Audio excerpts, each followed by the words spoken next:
또 능력이 여러분의 삶 가운데 충만하시기를 간절히 기원합니다. 우리 하나님 앞에 드리는 이 예배를 통하여서 하나님이 주시는 그 은혜들을 더 풍성히 새기고 받아서 우리의 삶 속에 날마다 승리할 수 있는 귀한 성도들이 되시기를 간절히 기원합니다. 저는 지난 주간 동안에 레바논 베이루트에 다녀왔습니다. 레바논은 현재 이스라엘 바로 위에 있고 시리아 왼쪽에 이렇게 바닷가를 끼고 우리나라 강원도 정도 되는 아주 작은 나라입니다. 조그만 나라인데요. 그 수도 베이루트에서 NEI라고 하는 Nearest Initiative라고 하는 근동 지역을 이끌어가서 주도하며 이끌어가는 사람들, 다시 말하면 근동 선창교회 그런 것과 똑같아요. 그래서 근동 선창을 외치는 사람들의 모임에 갔는데요.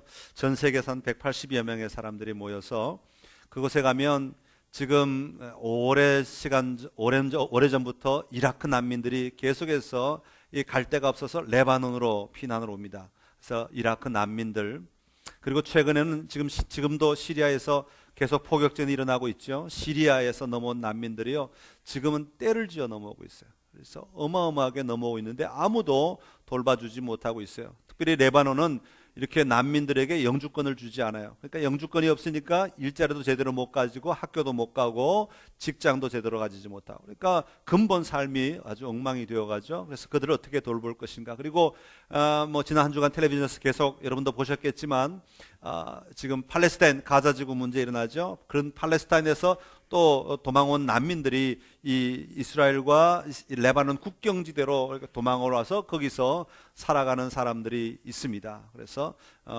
그 지역에 살아가는 사람들, 그리고 집시들이 있어요. 그 산악 지역을 떠도는 집시들을 돕는 일들, 이런 일들을 내년도 한 해 어떻게 다양한 영역에서 서로 역할을 나누어서 여러 단체들이 협력해서 서로 이 하나의 공동의 목표를 위해서 함께 협력하고 세워갈 것인가 하는 것을 함께 이야기하는 시간이었습니다. 저희 교회도 이제는 그 단체의 멤버의 일원으로서 참여하고 어떤 일들이 그곳에서 일어나는지를 살펴보고 오는 좋은 기회였습니다. 특별히 저 개인적으로는 참 귀했던 시간은 많은 지도자들을 만나는 기회가 되었다는 것입니다. 특별히 각 영역에서 자신의 그 전문성을 가지고 하나님 앞에 헌신하는 사람들을 참 많이 만나게 되었습니다. 야, 저런 재능을 가지고 하나님 앞에 헌신하는구나, 저런 아름다운 모습을 가지고 하나님 앞에 자신의 삶을 드리는구나 하는 것을 볼 때 저에게 굉장히 도전이 되었고, 또 이런 계기들로 말미암아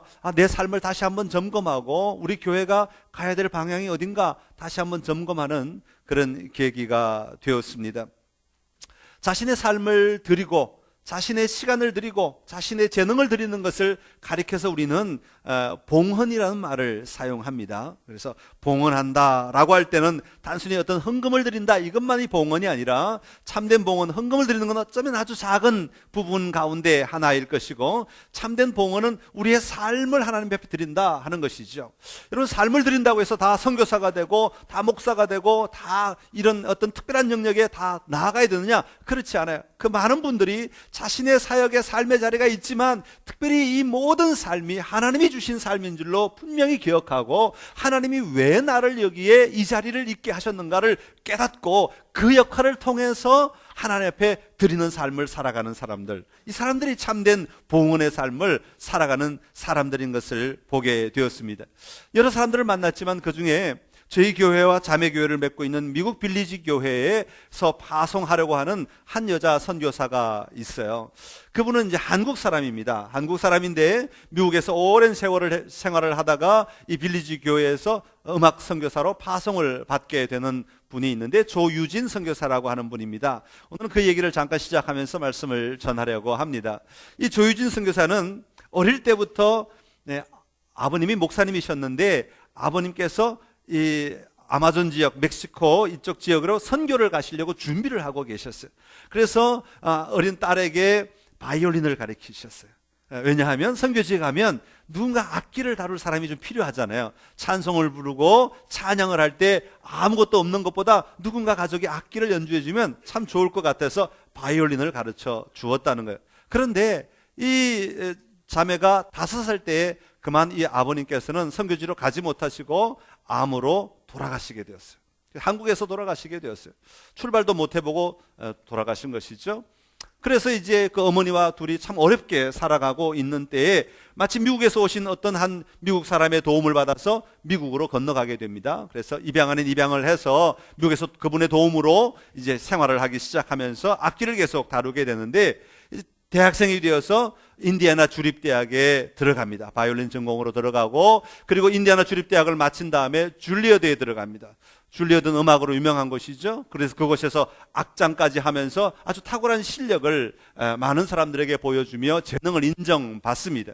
그리고는 그 줄리어드대를 마친 다음에는 이제는 피바디에 들어갑니다. 피바디에 들어가서 2년 최고 연주자 과정에 들어가게 되었는데, 1년을 마쳤을 때 하나님께서 부르신 거예요. 하나님께서 부르셔서 네가 여기에 있을 것이 아니라 너가 정말로 내가 원하는 곳이 있다라고 하셔서 하나님께서 그를 부르셔서 선교지로 가기를 원하시는 거예요. 자, 고민되지 않겠어요? 여러분, 인디애나 주립대를 나오고요, 이 음악 하시는 분들은 다 아실 텐데, 줄리어드를 나오고 피바디를 다니면서 1년만 있으면 세상 모든 사람들이 인정하는 자격을 갖추게 되는 거예요. 세상 모든 사람들 앞에서 내가 여기 나왔다라고 말하면 누구나 다 인정할 수 있는 그런 권리를 자기가 가질 수 있음에도 불구하고 그 1년을 남겨놓고, 마지막 과정을 남겨놓고 하나님이 부르셨을 때 예라고 순종하며 그 1년을 포기하는 거예요. 그 1년을 내려놓는 거죠. 그리고 하나님 앞에 자신의 삶을 드리겠다고 헌신하고 이제 레바논에 와서 음악 사역으로 그 어린아이들을 돕고 치유하고, 사실 그 레바논에 온 아이들은요, 외국에서 온 아이들은 자기 눈앞에서 가족들이 죽는 걸 다 본 아이들이에요. 총에 맞아 죽고 폭탄에 온몸이 찢겨나가는 그런 아주 상처들이 많은 아이들이 그곳에 와 있어요. 겉으로는 웃지만 그 속은요, 정말 굉장한 고통 가운데 누가 툭 건드리면 그냥 폭발하는 그런 아이들이 참 많이 있어요. 그런 아이들에게 음악을 통해서 그들을 치유하고 그들을 돕겠다는 마음으로 오려고 하는, 그래서 이제 내년 봄이 되면 이제 레바논으로 가게 되는데요. 참 아름다운 봉헌의 삶을 얘기를 듣고 참 너무 기뻤습니다. 그래서 저희 교회에 와서 한번 연주했으면 좋겠다 해서 초대를 해놓고 있습니다. 봉헌이라고 하는 것은 그렇습니다. 우리의 삶이 자리가 어디든지 간에 꼭 이렇게 특별하게 부름을 받아서 가야 하는 것도 큰 봉헌일 수 있지만, 내 삶의 자리에서 이것이 하나님이 기뻐하시는 삶이고 하나님이 원하시는 삶이라고 하는 그 분명한 하나님의 마음과 시각으로 내 삶을 살아가는 곳이라면 그것은 분명히 봉헌의 삶을 살아가는 삶의 자리라고 하는 것입니다. 그런데 이 봉헌이란 말을 잘못 사용하는 사람들도 있는 것을 보게 됩니다. 얼마 전에 텔레비전을 보다 보니까 마야 문명의 그 이야기들을 소개하는 다큐멘터리를 잠깐 본 적이 있습니다. 어느 깊은 동굴 안에 들어갔더니 그 동굴 안에 그 어린아이의 뼈들이 잔뜩 모여있는 그 장면을 보여주었습니다. 이 뼈들이 이 동굴 안에 왜 있었겠는가? 이곳에 살던 마야인들이 마지막으로 더 이상 먹고 살 것이 없어서 마지막으로 선택한 것이 이 동굴에 들어와서 이런 일들을 벌였다. 그냥 거기서 다 굶어 죽었다는 얘기가 아니죠. 뭘 했다는 얘기예요? 어린아이를 제물로 바쳤다는 거야. 어린아이를 제물로 바침으로 말미암아 그곳에 어린아이 뼈들이 한두 구도 아니고 그냥 수십 구가 동시에 뼈들이 쌓여져 있는 것을 보여준 것을 본 적이 있습니다. 자기가 먹을 것이 없을 때 우리 어린아이를 제물로 바치면 자기가 먹을 것이 생길 줄 알고, 우리가 어떤 대적이 침입해서 우리가 위협을 느낄 때 어린아이를 바치면 그 위협으로부터 보호받을 줄 알아서 그냥 내가 생각해서 내가 드리는 그 헌신, 그 바침이 참된 봉헌일 수 있겠는가 하는 것입니다. 여러분, 진정한 봉헌이라고 하는 말은 무슨 의미가 담겨 있습니까? 내가 그것을 바칠 때 그것을 바치는 대상을 내가 보고 그 대상 앞에 내 삶을 드리는, 다시 말하면 내 마음과 내 뜻과 내 정성을 드리는 것이 정말 중요한 요소가 아니겠는가 하는 것입니다. 단순히 무언가 물질을 드리고 단순히 사람을 바치고 단순히 어떤 행위를 하고 단순히 어떤 건물을 짓는 것만이 진정한 봉헌이냐 하는 것이 중요한 요점이라고 하는 것입니다. 내가 원하는 것을 바치느냐 아니면 하나님이 원하는 것을 바치느냐, 이 차이는 엄청난 차이가 있다고 하는 것이죠. 나의 입장에서 돈을 얼마를 들이고 얼마의 시간을 들이고 어떤 가치 있는 것, 내가 좋아하는 것 이거 드리면 된다고 생각하는 경우와 하나님의 입장에서 하나님이 얼마나 나와 함께 하시고 하나님이 내 인생을 통해 무엇을 원하시고 하나님이 나의 삶에 어떤 역할을 하고 계시고 그 하나님 앞에 내가 어떤 마음을 가지고 그 하나님이 원하시는 것을 내가 드릴 수 있느냐라고 하는 것은 큰 차이가 있다고 하는 것이죠. 여러분, 이 두 개의 차이의 가장 중요한 요소는 무엇이겠습니까? 그 헌신의 대상을 볼 수 있느냐, 보지 못하고 그냥 내 마음대로 하느냐 하는 것의 차이라고 하는 것이죠. 요한복음 3장 3절에 보면 예수님께서 니고데모와의 대화에서 이런 얘기를 하시죠. 사람이 거듭나지 아니하면 하나님의 나라를 볼 수 없다라고 말씀하시죠. 여러분, 반대로 한번 생각해 보십시오. 하나님의 나라를 볼 수 있는 사람은 누구입니까?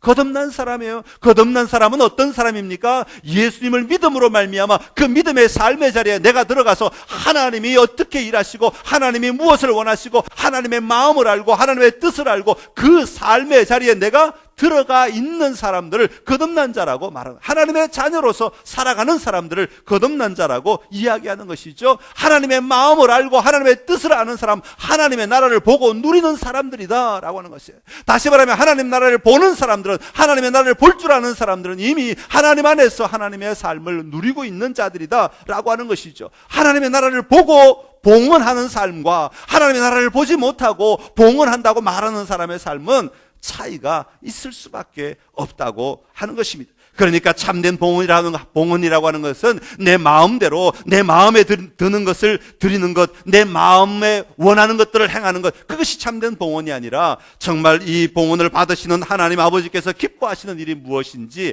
하나님이 원하시는 삶이 무엇인지를 발견하고 그 자리에 함께 서 있는 것, 이것이 참된 봉헌의 자세라고 하는 것입니다.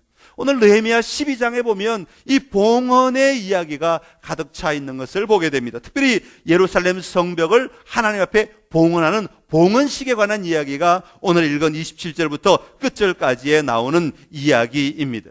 사실 그래서 봉헌식이라고 하는 것은 예루살렘 성벽의 일을 마쳤기 때문에 드리는 어떤 예식이 아닙니다. 만약에 그것이 진정한 봉헌식의 의미였다면 이미 그들은 오래전에 예루살렘 성벽을 완성하자마자 이 예식을 드렸어야 했어요. 그런데요, 오늘 이 12장에 나오는 이 봉헌식은 예루살렘 성벽을 완성하고 난 뒤에 8개월이 지난 다음에 드리게 되는 예식인 것을 보게 됩니다.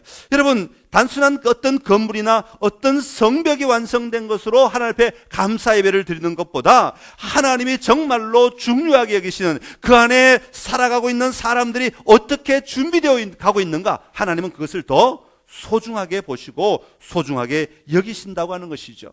느헤미야는 그것을 너무나 잘 알고 있었던 사람입니다. 그래서 성벽 공사가 끝나자마자 가장 먼저 한 일이 무엇입니까? 사람을 세우는 일이었죠. 자원하는 자들을 찾았죠. 하나님 앞에 섬기고 헌신할 자들을 찾았습니다. 하나님의 마음에 합한 사람, 하나님의 율법을 가르치고 하나님의 뜻 안에서 회개하고 돌이키는 사람, 하나님의 마음을 찾아서 움직이는 사람들을 느헤미야는 모으게 되죠. 그리고 그런 사람들로 말미암아 하나님의 도성을 채우도록 하는 일들을 계속해서 한 것을 우리가 함께 그동안 나누었습니다. 단순히 건물이 아니라 그 안에 하나님의 자녀와 하나님의 백성임을 인식하고 살아가는 것이 얼마나 소중한가 하는 것을 하나님 앞에 분명히 드러내며 살았던 사람들임을 우리는 보았던 것이죠.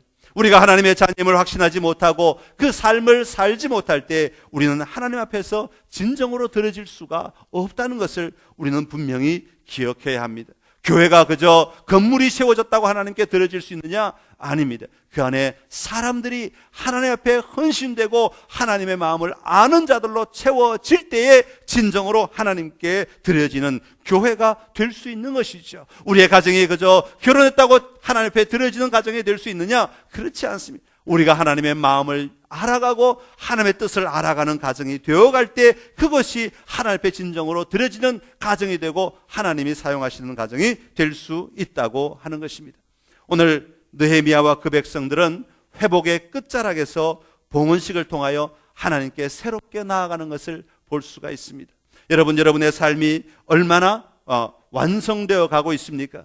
여러분의 삶의 걸음걸음들이, 여러분의 삶의 역사가 어떻게 완성되어 가고 있습니까?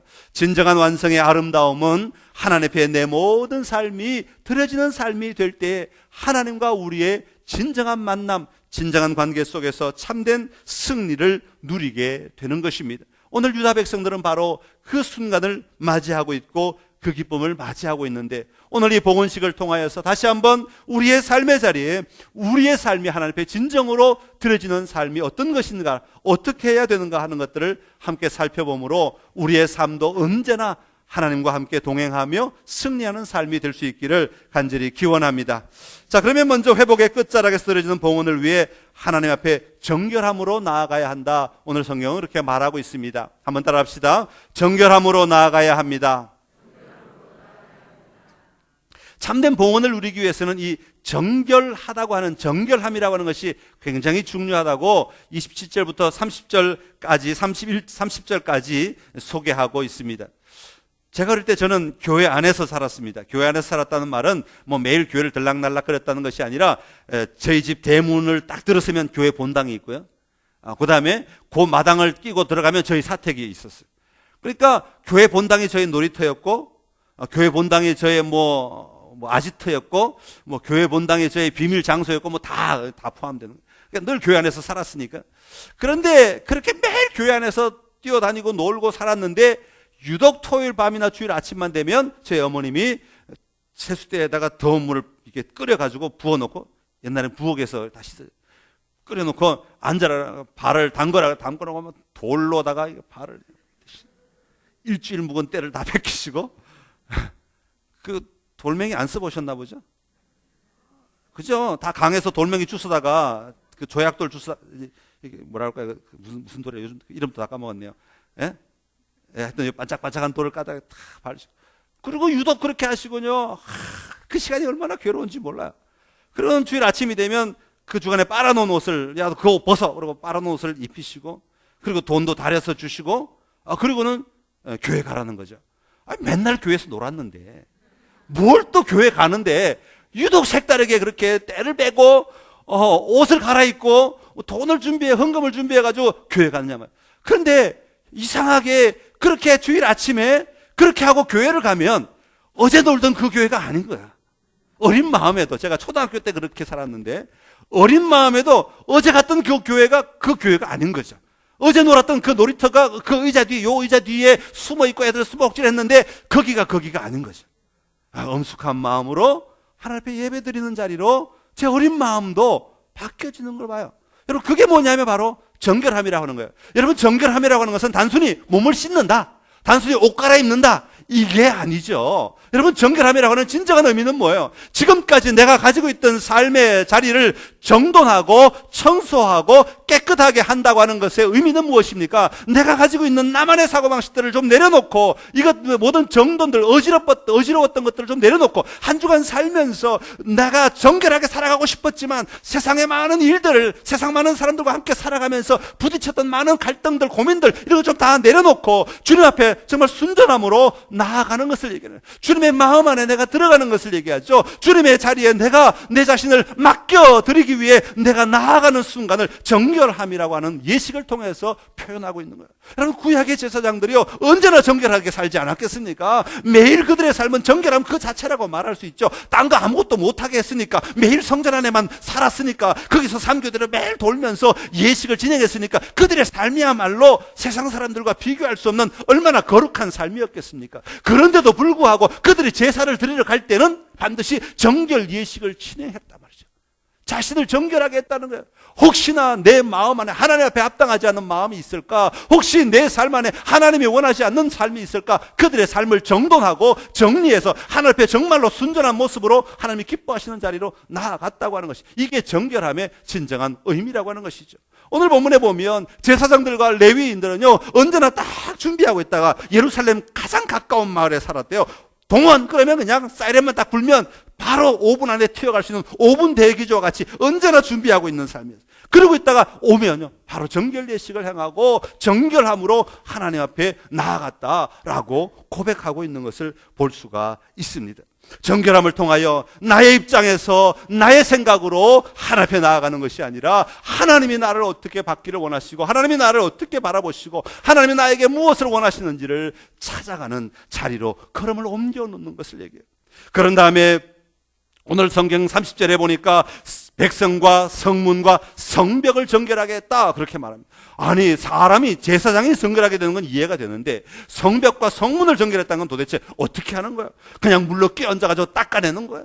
혹시 때가 묻었으면 먼지를 털어내는 거야? 그럼 그것도 물론 정결함이겠지만 진정한 성벽의 정결함이라고 하는 것은 무엇이에요? 성문의 정결함이라고 하는 것은 무엇이에요? 그전에는 정말 이 성읍이 나를 위한 성읍, 이 성읍에 살면 그래도 내가 수도에 사는데, 그래도 내가 성읍에 사는 사람인데, 그래도 내가 여기서 장사를 하는 사람인데, 거기서 내가 여기서 돈을 벌 수 있는 도구가 성읍이었다면, 그 예루살렘 성이었다면, 이 정결함을 통하여서 하나님 앞에 드려질 때, 하나님 앞에 봉헌식 할 때 이 성벽을 정결하게 함으로 말미암아 이곳에 하나님이 임재하시고 이곳에 하나님이 다스리시고 이곳에 하나님이 역사하심을 보기 시작하는 것이죠.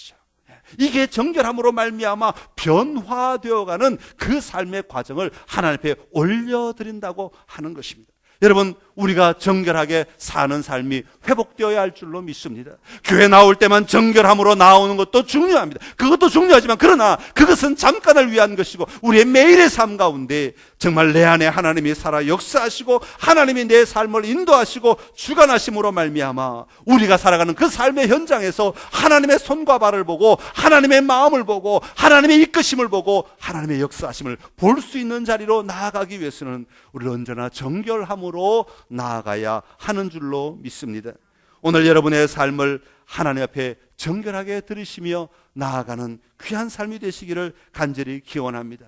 그것이 때로는 옷을 갈아입음으로 이루어질 수도 있고요, 때로는 목욕을 함으로 이루어질 수도 있고요, 때로는 하나님 앞에 무릎 꿇음으로 말미암아 이루어질 수도 있고, 때로는 하나님의 말씀에 깊이 들어가 그 말씀을 통하여서 다시 한번 내 온 생각과 내 삶을 다시 한번 바꿈으로 말미암아 일어날 수도 있습니다.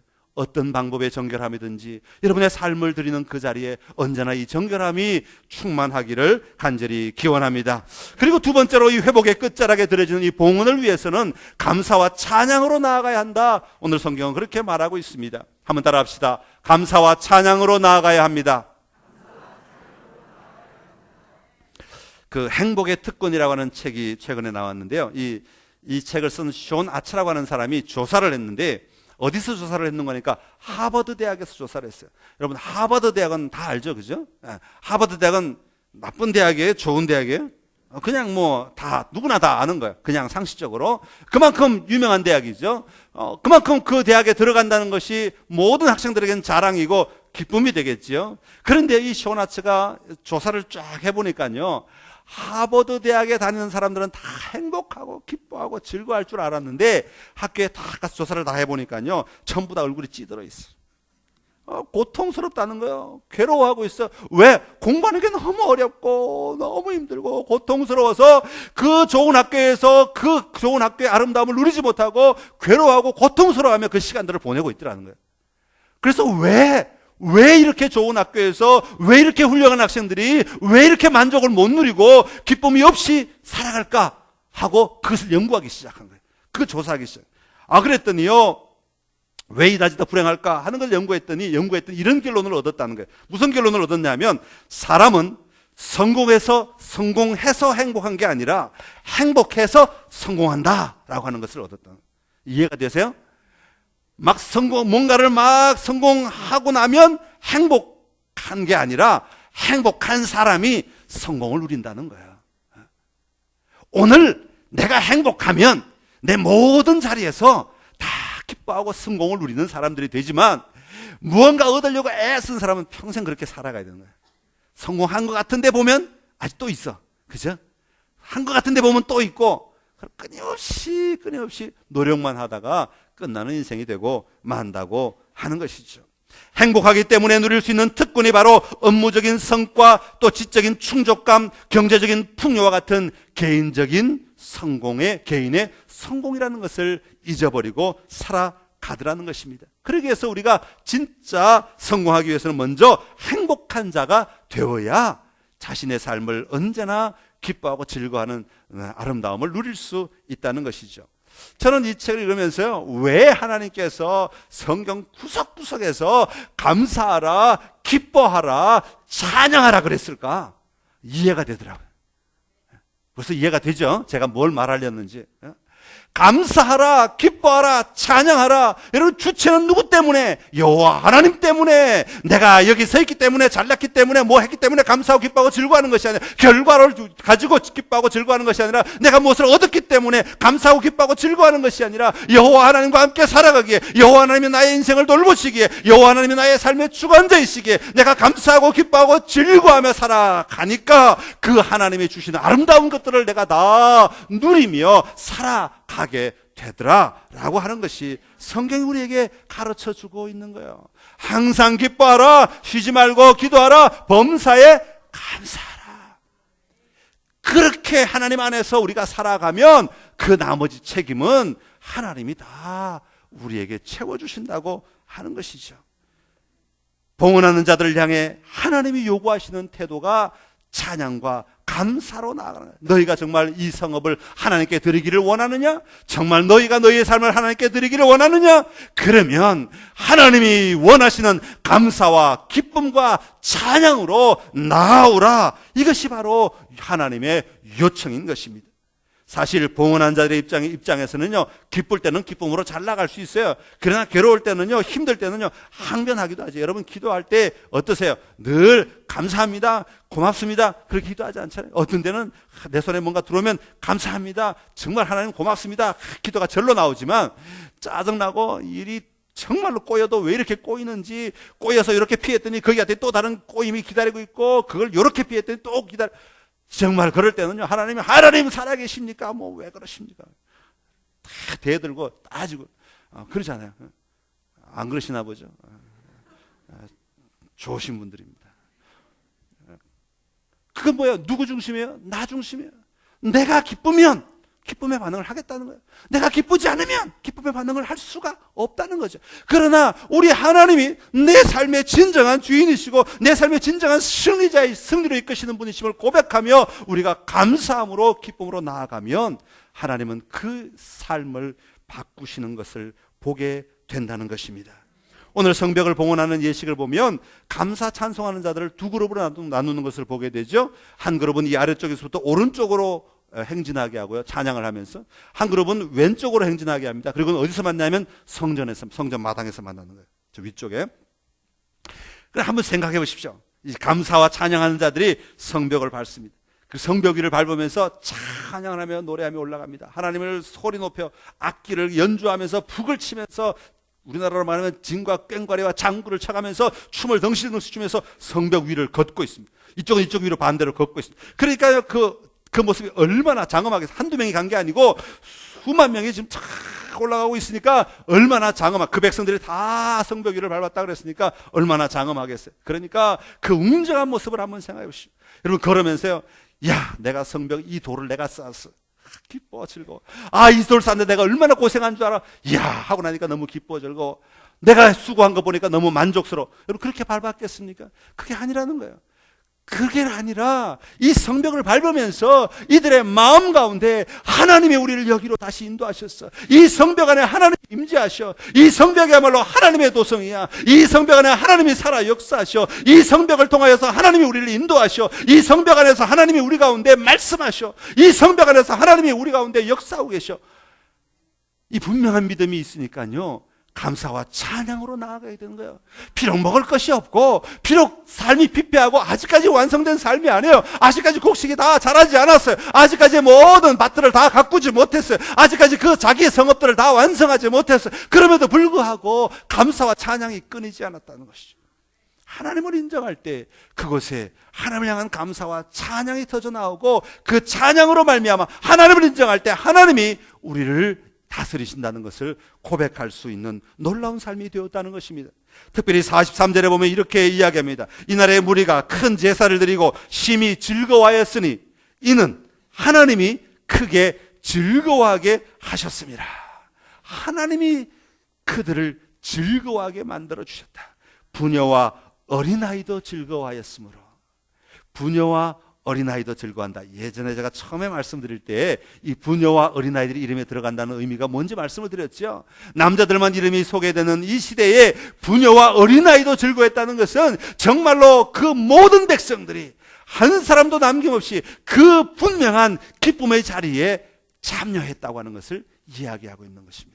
사랑하는 성도 여러분, 오늘 여러분의 삶을 이끌고 있는 힘의 원동력은 과연 무엇입니까? 여러분 눈앞에 보여지는 돈이 여러분의 삶을 이끌어가고 있습니까? 여러분 앞에 펼쳐지는 어떤 즐거운 여러분의 만족이 여러분의 삶을 이끌어가고 있습니까? 바라기는 여호와 하나님의 임재가, 여호와 하나님의 통치가, 여호와 하나님의 살아 역사하심이 오늘 여러분의 삶을 다시 한번 주도하고 이끌어가는 놀라운 역사가 있기를 간절히 기원합니다.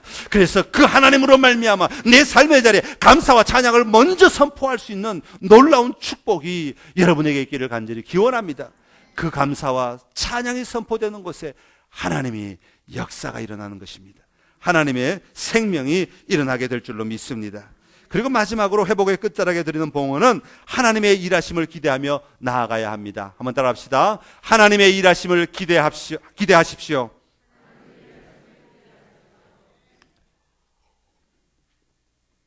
오늘 본문에 보면 44절에 그날에 사람을 세워 곳간을 맡겼다 그렇게 말합니다.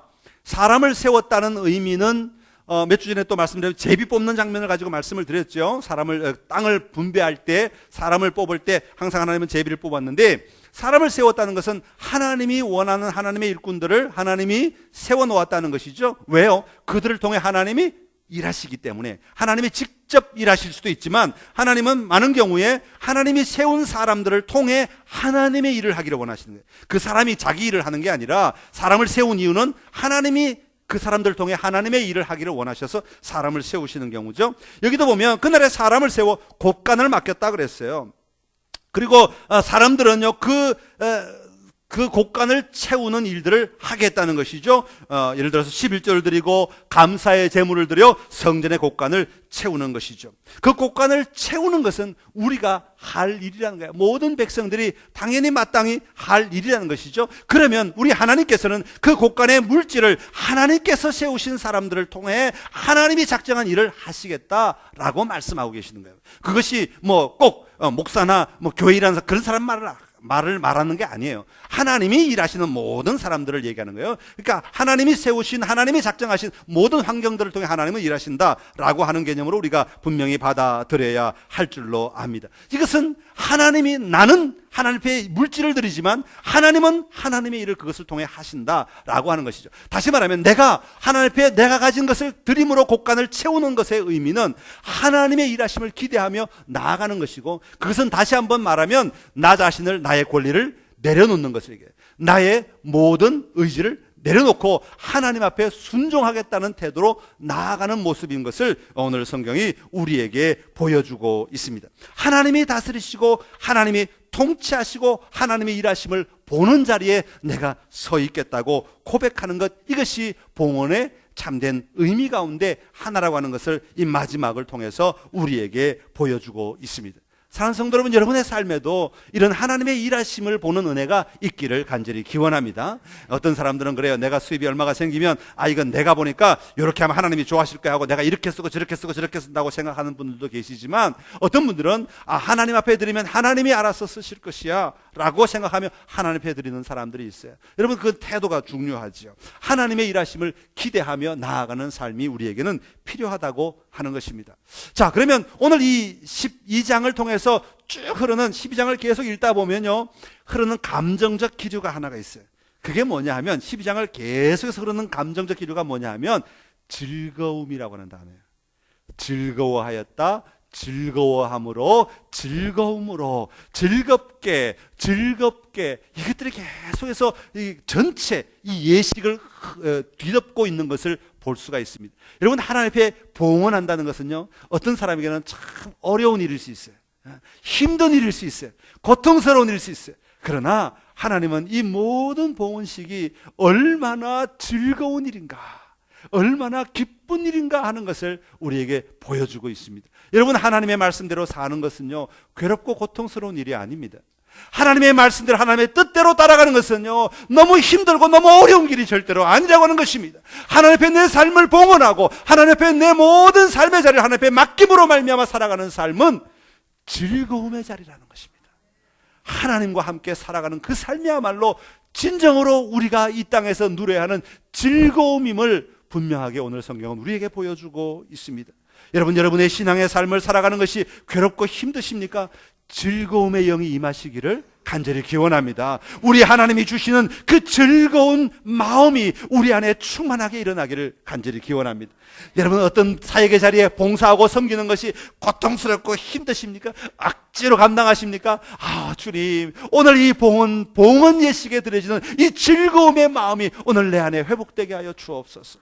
여러분, 하나님의 일을 하는 것은 즐거움의 자리입니다. 하나님과 동행하는 것은 즐거움의 자리입니다. 하나님이 말씀하신 대로 사는 것은 즐거움의 자리입니다. 그것은 결코 나를 속박하고 나를 얽매이고 나를 괴롭게 하고 나를 못하게 하고 나를 어디다 집어넣고 나를 꼼짝 못하게 하는 일이 아니라 오히려 하나님 안에서 나를 더 자유롭게 하고 나를 더 많이 누리게 하고 내 안에 역사하신 하나님으로 말미암아 내가 얼마나 존귀한 자인지, 내가 얼마나 아름다운 사람인지, 내가 얼마나 보배로운 사람인지를 마음껏 누리게 하는 예식이 봉헌 예식이라고 하는 것입니다. 여러분, 그 아름다운 자리에 여러분을 초대합니다. 여러분, 여러분의 삶을 날마다 하나님 앞에 드리시며 살아가시기를 바랍니다. 돈이 없는데 그 얘기 아니라고 그랬잖아요. 아이고, 나 시간이 없는데 그 얘기 아니라고요. 봉헌의 진정한 의미를 다시 한번 회복하심으로 우리 주님 안에서 즐거워하며 살아가는 하나님의 사람들이 되시기를 간절히 기원합니다. 기도하겠습니다. 참 좋으신 우리 하나님 아버지, 오늘 예루살렘 성을 봉헌하는 이 봉헌식을 통해서 다시 한번 우리의 삶을 돌아보게 하시니 감사합니다. 아버지, 우리가 이 봉헌식에 들어갈 때 우리의 삶을 정결하게 해야 할 줄로 압니다.